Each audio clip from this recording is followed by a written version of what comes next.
ভাগৱত সামৰণি। প্ৰথমে মৰমৰ দাদাজনক শ্ৰদ্ধাঞ্জলি দিলোঁ। এয়া ভাগৱত সামৰণি চলি আছে।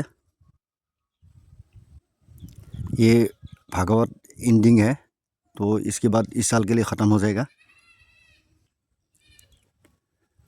तो आमार फाले भागवत एनेके लास्टत सामरे देই। या देखिছে गंगाजल छटियाই আহি আছে। मुँह ऊपर तेखेते भागवत লৈ আহি আছে। ये गंगाजल छिड़क के गया है। ये सिर के ऊपर भागवत है। गम पाइছে ना आप लोग के कथाटू। तो मेरे हिंदी भाषी फ्रेंड, असम की तरफ इस तरह का चलता है, भागवत बोलता है भागवत।